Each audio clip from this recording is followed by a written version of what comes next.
The erosion of degenerating moral values in our society today has become an eyesore. Hence, the need for all stakeholders, that is you and I, to join forces together to put an end to this monster that has bedeviled our society. Welcome to Let's Talk. I am Ulujo Kemosaku, and my guest is Barrister Bumi Adelabu, member, International Federation Women Lawyers Association, FIDA, Nigeria. We will be discussing rape and degenerating moral values in our society. Stay tuned. So thank you so much for this great opportunity. Now, rape has been something that is becoming very, very, very popular. Yes, it has been, and it is now, but the rate at which it's going is becoming so devastating as regards the different class of rapes that we get to hear today. Now, in your own opinion, how would you describe this menace that is eating deep into the fabric of the moral sanity of our society? Rape is having carnal knowledge, unlawful carnal knowledge of or without our consent. And in the case of a married woman by personating her husband, that is according to section 357 of the Criminal Code laws, LFN in Nigeria. That is the definition that defines rape. Okay, so going forward, the surge in rape has gone beyond what we can comprehend. How would you classify this degradation in moral values as regard pedophiles?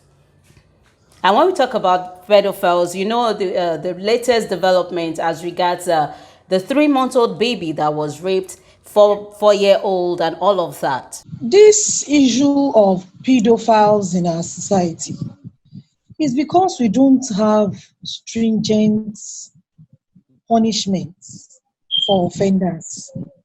And if we have, our courts have not been enforcing stricter punishments on pedophiles or people found committing this crime. Like we have in our criminal code, that if you are tried and found guilty of rape, for instance, that particular person, the term of imprisonment is for life.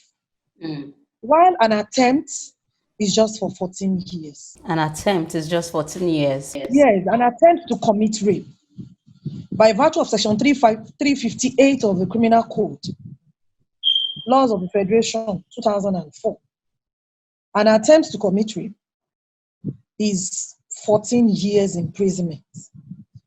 I have not seen so far that I have been reading or seeing cases, concluded cases on rape for a criminal to be given maybe 14 or even life imprisonment.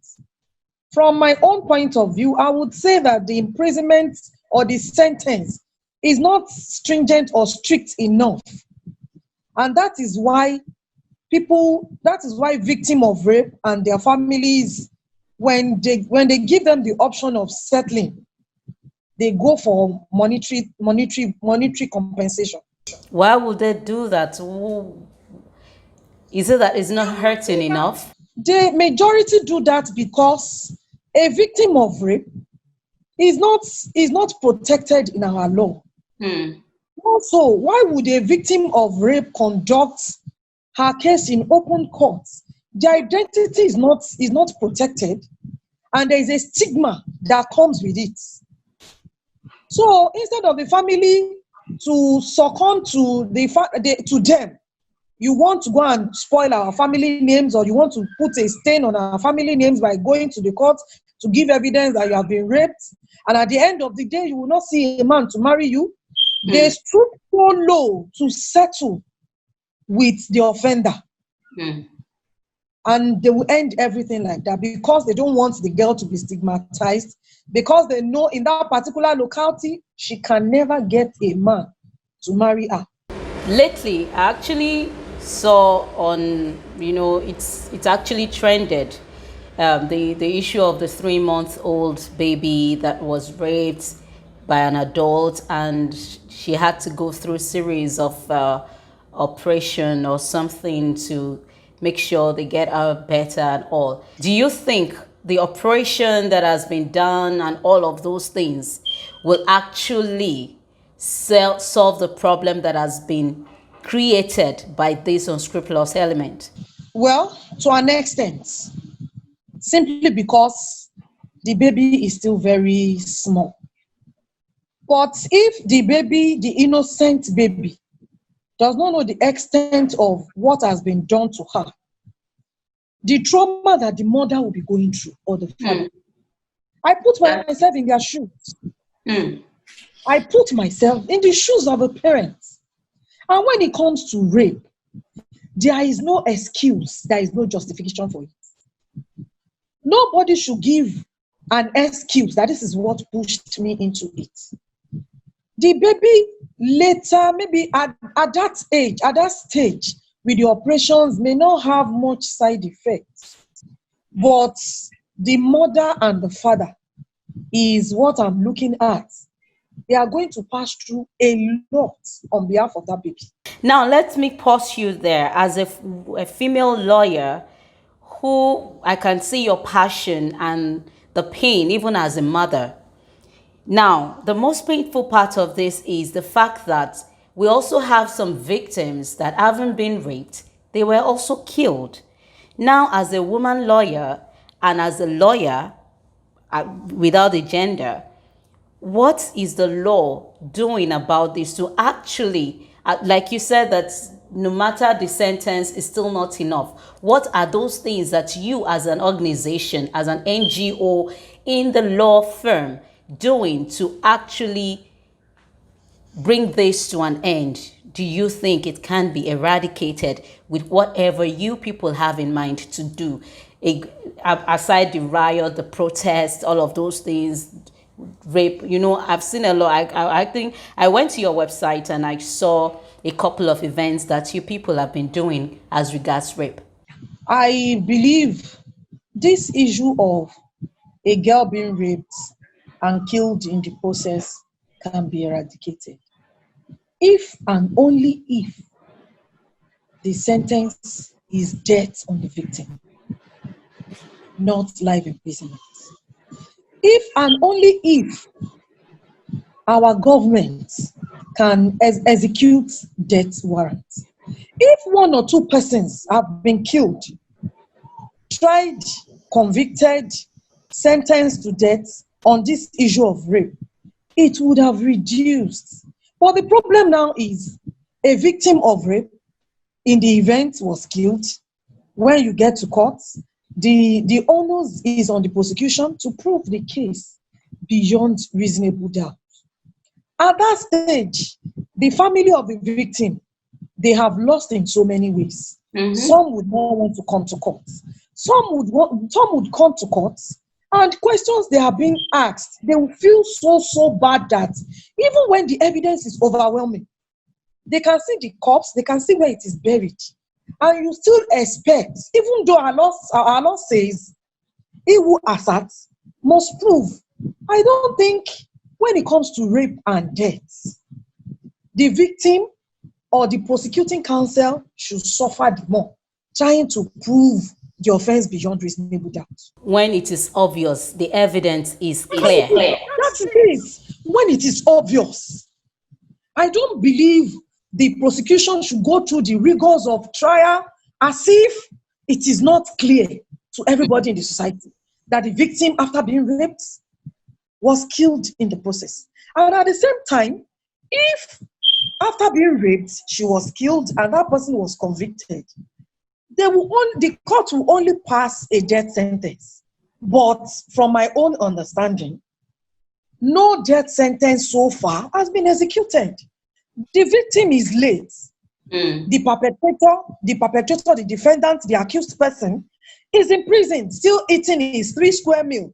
His family members are still seeing him. They are waiting that one day amnesty will be granted unto him. Exactly. It is only if death sentence, executed death sentence, that can eradicate this menace.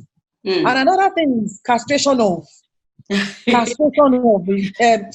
that is my own humble submission. Once you castrate an offender, anybody found guilty of committing that criminal act, once you do that to one or two men, I believe the society, there will be sanity in the society. Okay, the recent one, the 3 months old baby, some group of people saw it and you could see the pain. Can you imagine? This guy is still looking so fresh. He has not been beaten. Nothing has been done to him. The picture was everywhere. And people were really complaining that they didn't even torture him to even show us that, yes, they've done something to him before taking him to court. Well, from what you said, I know that it is actually disheartening. It is really, really painful. And there is no amount of punishment that could be given to those people that can rewrite the wrong that has been made. The deed has been done. The person is dead. The scar is there. The trauma is there. The family will carry it all through their lives. And God help the child grow up into it. The child will also cannot overcome this, because it's either the girl does not like any man again, or she might not even want to get married or do anything, let alone a baby who is just so fresh and new. And the funniest part of it is I also got to know that an old woman too was raped. Then there is trouble, there's problem. Maybe there's something wrong with the brain. Would you say the person is mad? That now boils down to issue of morality. There is no moral training in our society again. Every bad thing now that is going on in the society, nobody frowns at it. Unlike when we are growing up, when you see an elderly person, when you walk past them, they will call you back and advise you and talk to you when you see elders greet. But nowadays, hardly would you see any child, any adult pass by you, whether they know you or they don't know you, they don't even care. The issue of morality has been, I don't know how to put it. The issue of morality nowadays, morality, people don't even have respect. If you don't have respect for God, you cannot even have respect for people that you see. Issue of morality is 0 over 100 in our society. People see wrong things as good things. When you listen to music, you see a film, people walk naked. Mothers and fathers will sit in their living room and be laughing with their children. Even while watching, you cannot lecture and educate your children that this particular film is meant for adults. That lady dressed in that particular form because of the role she needs to play in that drama. Not that is the way of life. We have seen these social vices in the society as the order of the day. No sensitization in schools. Before, we used to have guidance counseling sessions. Exactly. They may not come every day to the assembly to address us, but we know that when we have issues, you can approach them. Exactly. Hardly would you see any in schools now. Children learn from their peer groups, whether good or bad. Okay, going forward, like you said, we've talked about the role of the parents. Now let's look at the society. Now you also mentioned God.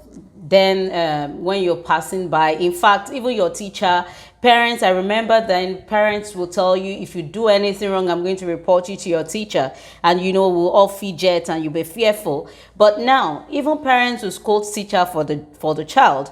So the bridge has been, there's a gap, there is a break in transmission, which has actually brought us this far. Now, as government, as a lawyer who is actually working closely with the law, which is the third tier of government, what would you say to the government? I will advise our government to continually sensitize the society. When I'm talking about sensitization, go to a particular region, sensitize them in the particular language that they understand, not in a language they do not understand. When you go to a particular place, especially marketplace. Dramatize what you meant, sensitize them continually. And another thing is when we are covering a criminal sin, we only cover the beginning of the sin or the initial stage of a crime. We hardly cover the conclusion. Mm. The entire society will know that a case of rape, the victim and the criminal, they are all in court. But the outcome of it, you may not hear about it. Mm. If the government follow up on cases of rape, follow up on matters in court, and at the end of the day, comes back again to give the larger society a feedback, it will go a long way. Exactly. Our government should try. It is not enough to tell teachers to be teaching the students or their pupils only their basic subjects. That particular aspect of the society, the moral aspect, the social aspect, every aspect of a human life should be balanced in their training and in their teaching in the society. The government should also work on the teachers. We've heard of teachers raping their students. Exactly. We've Even heard fathers pastors raping their raping. children. We've heard of fathers or fathers or teachers or pastors Mm-hmm. raping people known to them. So it is not enough for the government to be particular about secular education alone. Okay. Now, I would want us to have a balanced discussion here. Some men have also spoken out that they were sexually molested at some point by women. And a lady also had her own share of popularity on social media as she was caught raping a 4-year-old boy in Port Harcourt.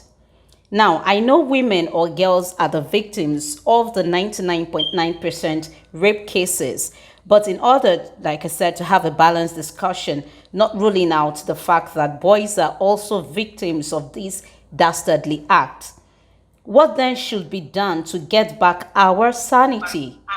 Not to be afraid of a father raping his daughter, an aunt raping a nephew, or a man raping a 3-month-old. I believe the definition of rape should be expanded to include both sexes. We should give it an holistic definition, not on the part of the women alone, but on the part of men. That definition should include both sexes. And also, our government should try, or our laws should include the definition of consent. When you are trying to improve on the laws, to expand it to include both sexes, also the definition of consent between a man and a woman, between a girl or a boy, should also be included in our laws. What then should be done to get back our sanity? Which brings me to the point of how did we get here? So many things can be done to bring sanity to the environment.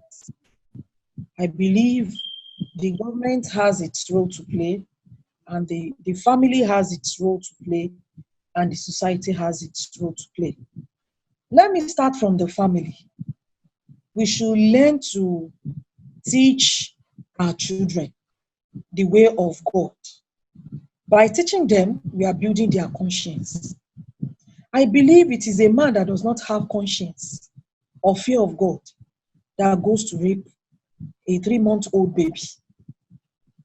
If you have conscience and you fear God, I don't believe we should get to that level. So it is not only the mother that should train the children how to behave in the society. Also, the father should join hands with the mother to train up the children. And another thing that runs in the family is nobody should have the orientation that a victim of rape does not dress well. A victim of rape is the one that seduces the opposite sex. No excuse, no matter how little. You should not have excuse to rape a lady That is from the angle of the family. Then the father and the mother should not leave the care of their children to house help. And I want to state this, that most victims of rape cases, they are not being raped by unknown persons. Exactly. They are raped by persons known to them. And I want parents to teach their children not to trust anybody except God. Exactly. We have gotten to that era of don't trust anybody, not even any man, no neighbor. Don't trust your teacher, don't trust your pastor. If you have that orientation that you should not trust anybody, you will not be a victim. When you tell them don't go to visit a man alone in his house, don't even go at all. Let them know in this era that we are, nobody can be trusted. I think to an extent in the family, the issue would have been solved a bit. While to the larger society, they should not stigmatize a victim of rape. Instead, they should join hands together, preserve the dignity and integrity of that victim of rape, protect her, make life conducive for that victim. Not that when you see her, you make jest of her. People should rally around a victim of rape, not seeing them as being loose. That is the way they view them in the society. While our government should protect the identity of a rape victim in court, they should create a special court for rape, for there to be expedient trials. Not when the matter is in court, you are waiting DPP's advice, a year, 2 years. Advice is not out. By the time he is out, the victim may not want to come back because the wound would have healed. It's no longer fresh in our memory. More so, the expenses. There should be a particular section of the general hospital where victim of rape can have access to without being asked to cough out money.